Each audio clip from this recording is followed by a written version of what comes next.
하나님 말씀은 요한복음 6장 1절에서 15절까지입니다. 제가 가진 성경은 신약 152쪽입니다. 요한복음 6장 1절에서 15절 말씀 제가 봉독하겠습니다. 그 후에 예수께서 디베랴의 갈릴리 바다 건너편으로 가시매 큰 무리가 따르니 이는 병자들에게 행하시는 표적을 보았음이로라. 예수께서 산에 오르사 제자들과 함께 거기 앉으시니 마침 유대인의 명절인 유월절이 가까운지라. 예수께서 눈을 들어 큰 무리가 자기에게로 온 것을 보시고 빌립에게 이르시되 우리가 어디서 떡을 사서 이 사람들을 먹이겠느냐 하시니 이렇게 말씀하심은 친히 어떻게 하실지를 아시고 빌립을 시험하고자 하심이라. 빌립이 대답하되 각 사람으로 조금씩 받게 할지라도 200데나리온의 떡이 부족하리이다. 제자 중 하나 곧 시몬 베드로의 형제 안드레가 예수께 여짜오되 여기 한 아이가 있어 보리떡 5개와 물고기 2마리를 가지고 있나이다. 그러나 그것이 이 많은 사람에게 얼마나 되겠사옵나이까. 예수께서 이르시되 이 사람들로 앉게 하라 하시니 그곳에 잔디가 많은지라 사람들이 앉으니 수가 5,000명쯤 되더라.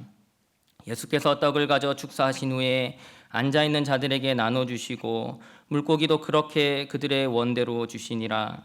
그들이 배부른 후에 예수께서 제자들에게 이르시되 남은 조각을 거두고 버리는 것이 없게 하라 하시므로 이에 거두니 보리떡 5개로 먹고 남은 조각이 12바구니에 찼더라.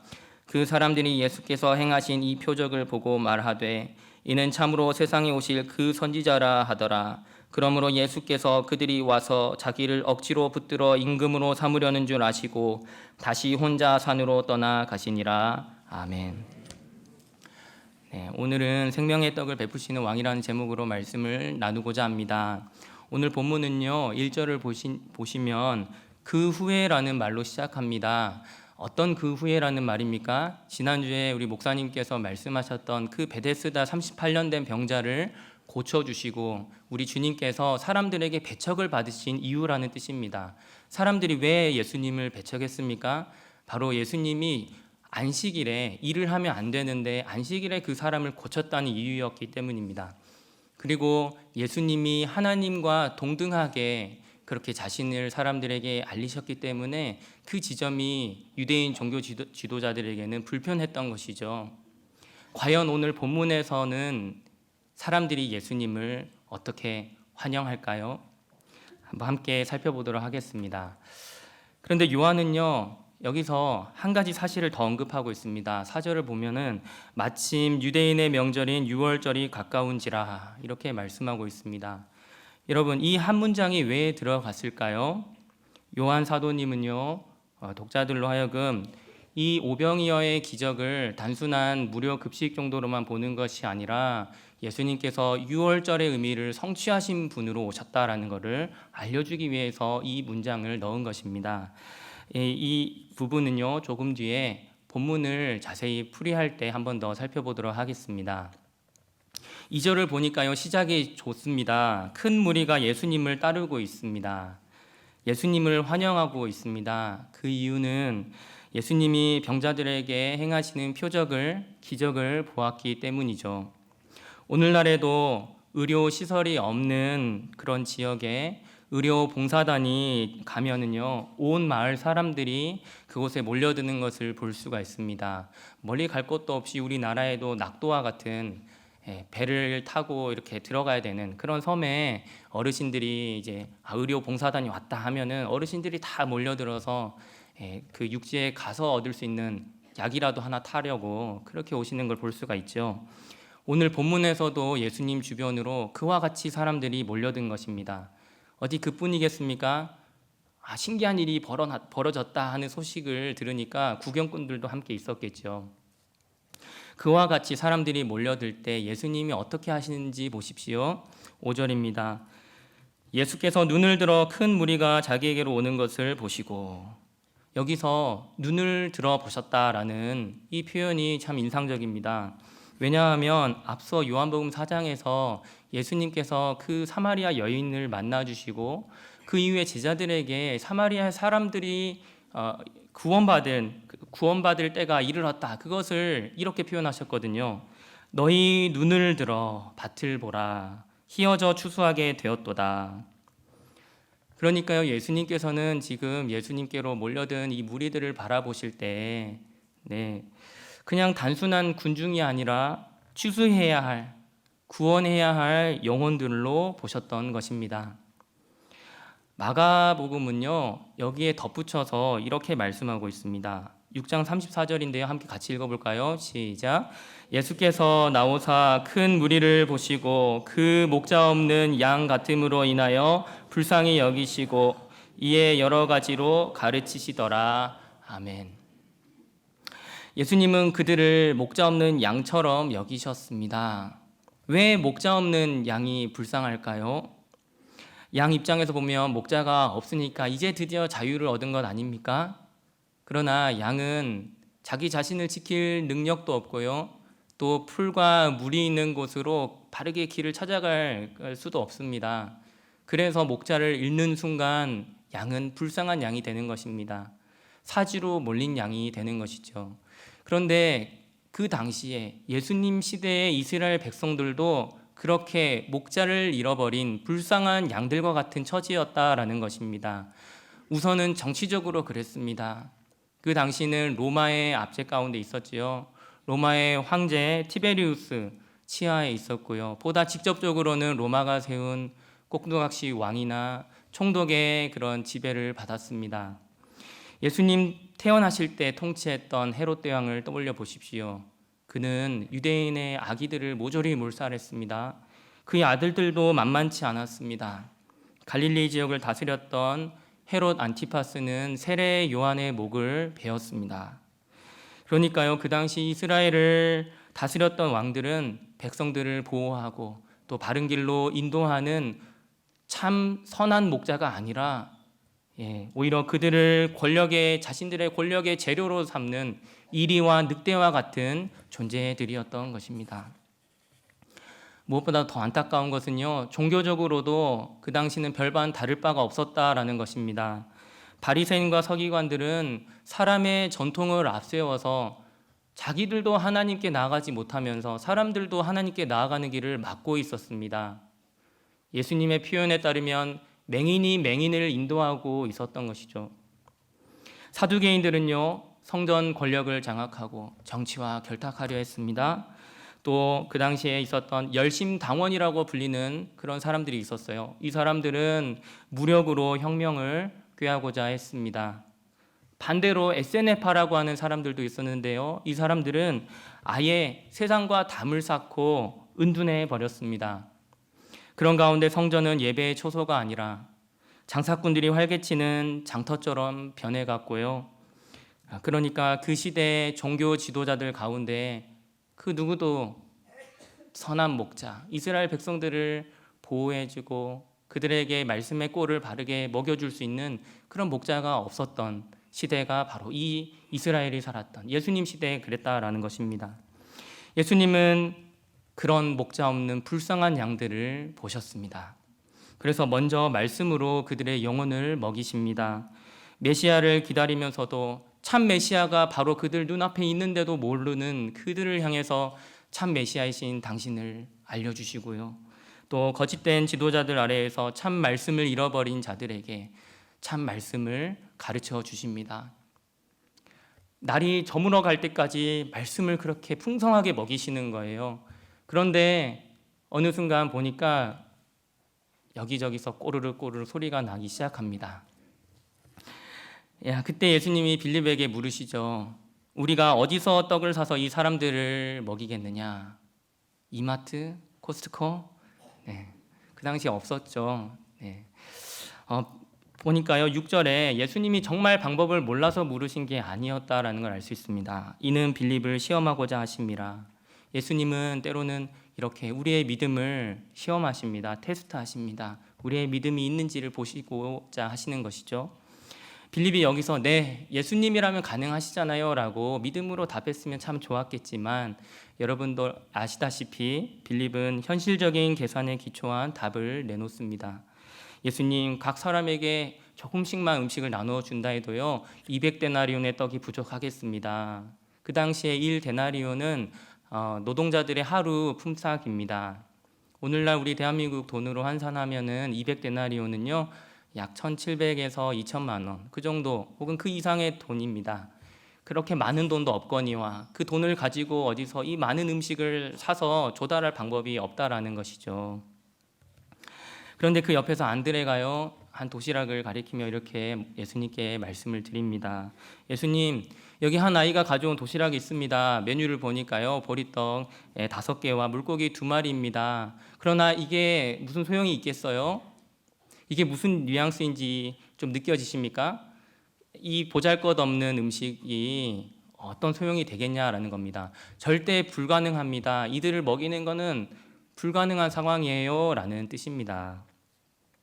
제자들의 불신이 드러나는 순간입니다. 꼭 가데스 바네아에서 부정적인 정탐 보고를 했던 그 10명의 정탐꾼들의 모습과 같습니다. 이들의 눈에는 절망의 근거가 너무나도 분명했던 것이죠. 그런데요, 사실 우리도 살다 보면 이런 순간을 맞이할 때가 있습니다. 눈앞의 현실은 너무 분명하고요. 계산은 이미 끝났습니다. 그래서 더 이상 기대할 것이 없는 상황이 오는 것이죠. 가진 것은 너무 적은데 필요한 것은 많고 병원에서는 더 이상 방법이 없다고 하는데 우리는 그를 꼭 살려야만 하겠고 그래서 믿음보다 한숨이 먼저 나오는 순간들이 있습니다. 그럴 때 우리 마음에는요 어느 순간 예수님에 대한 신뢰와 믿음 사라지고 걱정만 가득 남게 되는 그런 순간을 우리가 맞이한다라는 것입니다. 그런데요 바로 그때가 바로 그 순간이 우리 주님께서 일하시기 시작하는 때임을 믿으시기 바랍니다. 11절인데요 함께 읽어보겠습니다. 시작. 예수께서 떡을 가져 축사하신 후에 앉아있는 자들에게 나누어 주시고 물고기도 그렇게 그들의 원대로 주시니라. 아멘. 예수님께서 떡을 가지시고 축사하신 후에 하나님께 감사의 기도를 드리신 후에 제자들을 통해서 나누어 줍니다. 그런데 성인 남자만 5,000명, 그러니까 아이들과 여자들까지 하면은 정말 많은 사람들이 몰려 있었죠. 그 사람들 다 배부르게 먹인 후에도 12바구니의 음식이 남을 정도로 풍성하게 채워주시는 걸 볼 수가 있습니다. 그런데 여기 보니까 그들의 원대로 주셨다라고 하고 있어요. 너 그 정도 먹었으면 됐다. 가라. 더 이상 달라고 하지 말고 가. 이렇게 하지 않으시고 예수님 더 주세요. 저는 좀 부족해요 하면 더 줬다라는 겁니다. 이렇게 예수님은 필요 이상으로 우리가 원하는 만큼 우리의 계산을 넘어서 풍성하게 주시는 분이십니다. 믿으시기 바랍니다. 이것을 통해서요 예수님은 우리에게 또 그 당시 제자들에게 예수님이 어떤 분인지를 알려주시는 것입니다. 예수님은 우리의 배고픔을 채워주시는 분이시고 선한 목자이십니다. 그런데요 이 오병이어의 기적이 별로 감동이 안 되는 분들도 있을 겁니다. 왜냐하면 오늘날 대다수의 성도님들은 배고픔과 씨름하기보다는 다이어트와 씨름하고 있기 때문이죠. 그런데요 과연 그럴까요? 오늘날 우리는 육체적인 배고픔은 못 느끼는 시대를 살고 있지만 영적으로는 그 어느 때보다도 더 공허하고 더 불안한 시대를 살고 있습니다. 누가복음 15장에 집 떠나갔던 그 둘째 탕자를 생각해 보세요. 그 둘째 아들이 그 배고픔 달래려고 돼지나 먹는 쥐엄 열매를 입에 우겨 넣으면서 그렇게 자신의 허기를 달래려고 했던 그 비참한 상태처럼 우리도 오늘날 우리의 영적인 허기를 달래고자 이것도 해보고 저것도 해보고 여러 가지 예수님 외에 다른 헛된 것들을 찾아 헤매지만 그 어떤 것도 우리의 영적인 허기를 만족시켜주지 못하는 것을 우리는 경험하여 너무나도 잘 알고 있습니다. 그 당시에 사람들은 떡이 없어서 배고팠다면 오늘날 사람들은 하나님이 없어서 배고픕니다. 그래서요 요한 사도님은 앞서 4절에서 유월절을 언급했던 것입니다. 유월절이 어떤 절기인가요? 출애굽 당시에 10가지 재앙 중에 마지막 재앙과 관련이 있는 절기입니다. 애굽에 10가지 재앙을 하나님 내리신 거 아시죠? 그 중에 마지막 재앙이 장자의 죽음입니다. 이것을 면할 길은 한 가지였습니다. 어린 양의 피를 대문의 사방에 바르는 것이죠. 어린 양을 같이 먹고 거기서 나온 피를 바른 그 집만이 하나님의 그 진노를 피할 수 있었습니다. 죽지 않고 살 수 있었습니다. 그리고 그렇게 유월절을 지나서 애굽을 떠나온 이스라엘이 홍해를 마주했습니다. 하나님의 구원의 능력으로 홍해를 건넜죠. 그리고 시내산에 이르러서 율법을 받았습니다. 그리고 광야에서 날마다 공급하시는 하늘에서부터 내려주신 그 만나를 먹고 살았습니다. 유월절이라고 하는 이 절기에는 이런 의미들이 다 담겨 있는 것입니다. 그리고 예수님은 오늘 이 오병이어의 기적으로 우리를 먹이신 예수님은 바로 이 유월절을 완성하신 분이시라는 것입니다. 유월절 어린 양이 되셔서 우리의 육신의 배고픔뿐만 아니라 우리의 영적인 배고픔까지도 다 채우시고 풍족하게 채우시되 넉넉하게 남음이 있을 정도로 채우시는 분이 우리 예수님이십니다. 할렐루야. 그래서 예수님이요 6장 35절에 이렇게 말씀하십니다. 함께 읽어보겠습니다. 시작. 나는 있어 이르시되 나는 생명의 떡이니 내게 오는 자는 결코 줄이지 아니할 터이요 나를 믿는 자는 영원히 목마르지 아니하리라. 아멘. 요한복음에는요 나는 무엇이다 라는 식으로 자기소개를 하는 섹션이 7개의 섹션이 나옵니다. 예를 들면 나는 세상의 빛이다, 또 나는 참 포도나무다, 나는 길과 진리요 생명이다, 이런 표현을 하시거든요. 그 중에 첫 번째 대목이 바로 나는 생명의 떡이다 라는 자기소개입니다. 예수님은 우리를 살리기 위해 생명의 떡을 주시는 분이십니다. 그런데 자기 자신이 아예 그 생명의 떡이 되어서 주시는 분이십니다. 그분은 우리를 영원히 살리기 위해 십자가에서 살이 찢기셨고 피를 흘리셨습니다.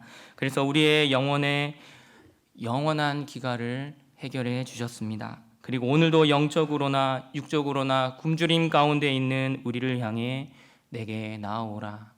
그러면 너희가 줄이지 아니하리라. 그렇게 약속하십니다. 그런데요 14절에 보니까 사람들은 예수님을 보고 이렇게 말합니다. 이는 참으로 세상에 오실 그 선지자라.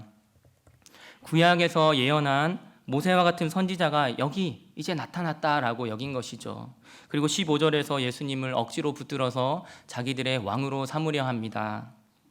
왜 그럴까요? 예수님이라면 그 당시에 자신들의 그 배고픔을 해결할 수 있으리라 기대했던 것이죠. 그리고 삶도 보다 편해지리라고 느꼈을 것입니다. 그러나 예수님은 그들의 열광을 거절하시고 다시 혼자 홀로 산으로 떠나십니다. 사람들이 원하는 왕, 사람들이 기대하는 왕과 하나님이 보내신 왕의 모습은 달랐기 때문입니다. 사람들은 로마를 무너뜨릴 군사적인 구원자를 바랐습니다. 그들을 배고픔에서 건져줄 경제적인 구원자를 바랐습니다. 그러나 예수님은 죄와 사망에서 우리를 건져내는 구원자 왕으로 오셨습니다. 그분은 죄인들에게 회개를 가르치셨고요. 죄 용서와 구원의 복음을 선포하셨습니다. 자신이 유월절 어린 양이 되셔서 십자가에서 죽으심으로 우리에게 영원한 생명을 안겨주셨습니다. 그분은 우리의 참된 왕이십니다. 그런데요, 우리도 예수님을 믿노라고 하면서 오늘 본문에 사람들이 했던 방식으로 예수님을 믿을 수 있다라는 것입니다. 예수님을 내가 기대하는 방식으로만 믿으려고 하는 것입니다. 예수님을 내가 원하는 것만 들어주는 분으로 만들어버리고요. 예수님을 문제 해결사 정도로만 여깁니다. 그래서 내가 원하는 모습의 왕으로 추대하려고 합니다. 그러나 예수님은 그런 우리의 어리석고 자기 중심적인 모든 시도들을 거절하십니다. 예수님은 우리를 기분 좋게 해주는 왕이 아니라 우리를 구원하시는 왕이시고 우리에게 조종당하실 뿐이 아니라 우리를 다스리는 왕이시기 때문입니다. 우리가 생각하고 바라는 것보다 우리의 계획보다 우리 참된 왕이 되신 예수님의 계획과 예수님의 뜻과 예수님의 바라시는 그 모든 것들이 더욱더 선하심을 믿으시기 바랍니다. 그렇다면요, 오늘날 우리는 어떻게 이 왕을, 우리 예수님을 온전히 섬길 수 있을까요? 우리에게 요구되는 참된 믿음이란 무엇일까요? 그것은 단 한 번 하고 마는 과거형 고백은 아닐 것입니다. 오늘도 현재형으로 주님께 날마다 나아가는 믿음입니다. 내 마음의 주권, 내 시간의 주권, 내 삶의 방향의 주권을 우리 예수님께 날마다 내어드리는 것입니다. 그 중에 대표적인 신앙 고백이 무엇입니까? 주일 예배를 우리 삶의 우선순위로 두는 것입니다. 주일은 부활하신 주님을 기념하며 우리 주님을 예배하는 날이죠. 그러므로 주일 성수를 하면서 주일 예배를 지키는 것은요, 율법주의가 아니라 예수님이 나의 왕이십니다. 그렇습니다. 저는 주님의 종입니다. 저는 주님께 속해 있습니다. 라는 우리의 신앙 고백을 하는 것입니다. 우리는 예수님을 나의 배를 채워주는 왕으로 세우려 했지만 우리는 예배함으로, 주의를 지킴으로 예수님을 나의 삶을 다스리는 왕으로 모시게 됩니다. 말씀을 맺겠습니다. 당시 이스라엘이 참 왕을 잃은 불쌍한 양들이었다면요, 오늘날 우리는 신앙보다 다른 주권을 따르려 하는 유혹 속에 있습니다. 성공과 승진, 어떤 여론이나 분위기, 이념, 돈, 쾌락과 유흥, 자녀와 사람들의 인정, 온갖 것들이 우리의 마음의 왕좌에 오를 수 있습니다. 그 순간 우리는 자유로운 것이 아니라 실제로는 다른 왕을 섬기게 됩니다.